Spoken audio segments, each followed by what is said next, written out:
Hello friends, this is knowledge knack. आज मैं आपके साथ कंटिन्यू करूंगी क्लास 10th के चैप्टर सर्कल्स की एक्सरसाइज 10.2। इसके क्वेश्चन नंबर 1 से 3 की सॉल्यूशंस मैं ऑलरेडी आपके साथ अपनी लास्ट वीडियोस में शेयर कर चुकी हूँ। तो आज स्टार्ट करते हैं क्वेश्चन नंबर 4 से। So the fourth question says prove that the tangents drawn at the ends of a diameter of a circle are parallel. तो सबसे पहले हम इसकी फिगर ड्रॉ करेंगे। सो ये हमारे पास एक सर्कल है। सपोज ये सर्कल का सेंटर है O। हमने सेंटर को मार्क कर लिया O, और ये हमारे पास डायमीटर है, इसको मार्क कर लेंगे हम PQ। अब हमें क्वेश्चन क्या कह रहा है? Prove that the tangents drawn at the ends of diameter. तो ये डायमीटर है, तो डायमीटर के एंड्स कौन से हुए? P और Q। तो क्वेश्चन कह रहा है कि P पर हमें एक टेंजेंट ड्रॉ करना है और इसी तरह से Q पर हमने एक टेंजेंट ड्रॉ करना है। अब P पर जो टेंजेंट है उसे हम नाम दे देंगे AB, और इसी तरह से Q पर जो टेंजेंट है उसे हम नाम दे देंगे CD। और अब हमें प्रूव क्या करना है कि जो ये दोनों टेंजेंट्स हैं ये आपस में पैरेलल हैं। यानी कि बेसिकली हमें प्रूव करना है to prove AB is parallel to CD। ये हमें प्रूव करना है।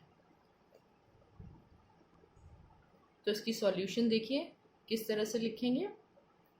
लेट, सबसे पहले देखिए हमने PQ को डायमीटर लिया है तो हम वही लिखेंगे, late PQ be the diameter of the circle with center O।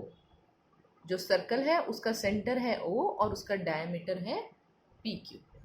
ये फर्स्ट पॉइंट हमने लिख लिया। अब देखिए AB टेंजेंट है और CD टेंजेंट है, इसको भी हम लिखेंगे, late AB and CD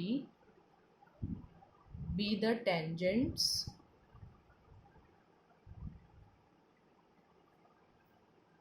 at end points P and Q of diameter PQ respectively। इसका मतलब ये हुआ कि AB जो है PQ के P पॉइंट पर बना हुआ टेंजेंट है और CD जो है वो PQ के Q एंड पर बना हुआ टेंजेंट है। अब देखिए, अब हमें ये मालूम है since tangent at a point to a circle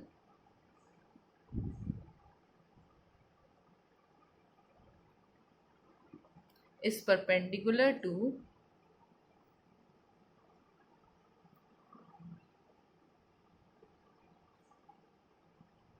the radius through the point। देखिए ये जो थ्योरम है ये बेसिकली क्या कहती है? ये कहती है कि रेडियस और टेंजेंट के बीच में 90 डिग्री का एंगल क्रिएट होता है, यानी radius is always perpendicular to tangent. ये है सिंपल बात जो ये थ्योरम कहती है, लेकिन हमें ये लिखने पर मार्क्स नहीं मिलेंगे, हमें थ्योरम को एज सच लिखना ज़रूरी है। इसीलिए मैंने ये थ्योरम लिखी है, tangent at a point to a circle is perpendicular to the radius. Tangent जो है रेडियस के परपेंडिकुलर है। ये सिंपल में आप समझ सकते हैं, लेकिन ये लिखना ज़रूरी है।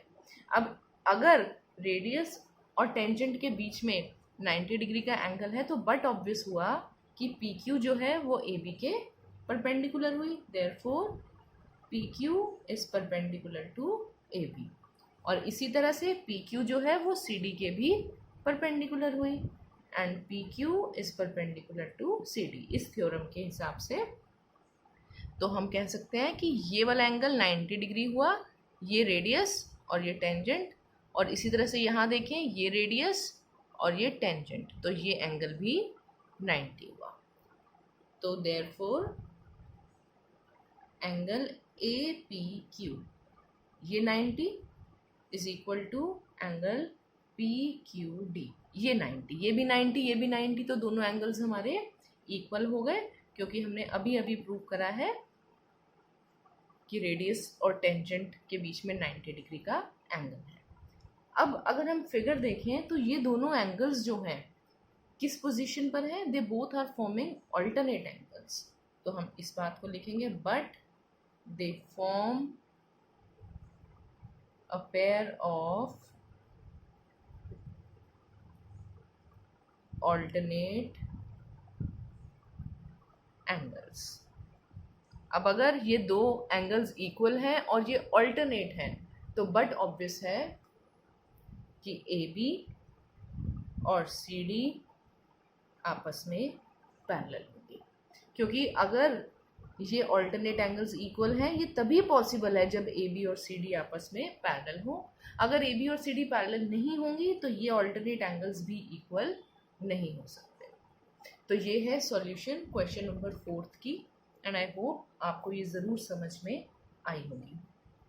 अपनी नेक्स्ट वीडियो में मैं आगे के क्वेश्चंस की सॉल्यूशंस भी आपके साथ जल्द ही शेयर करूँगी। और फ्रेंड्स, अगर आपको मेरा कंटेंट समझ में आ रहा है, पसंद आ रहा है, तो प्लीज़ आप मेरे चैनल को ज़रूर लाइक, सब्सक्राइब और शेयर करें। Thank you so much.